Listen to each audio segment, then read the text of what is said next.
The following question reads that two parallel forces, each of magnitude F, act on a rod of length 5d. So the length of this entire rod is 5d. Which diagram shows the position of the two forces that would produce the largest torque on the rod? So torque is the turning effect. So which two forces are going to produce the largest torque? Now, since torque is the turning effect, I'm going to reject B because no turning effect will be produced if both the forces are acting like this. So no turning effect on the ruler would be produced by these two forces because they are in the same direction. Remember, you need to twist it.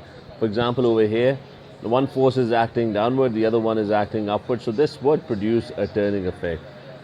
Similarly, C, I'm going to reject C as well. No turning effect will be produced because both forces are acting in the upward direction. So these two forces are acting in the same direction, so no turning effect would be produced by these two forces as well. So I'm going to reject C. I'm also going to reject B. So turning effect is only being produced in D and in A.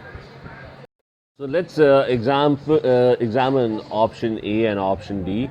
So I'm going to calculate the couple that is produced because both forces are equal. They're both F. So the turning effect would be produced. This force is pulling the ruler downwards. This force is pulling the ruler upwards.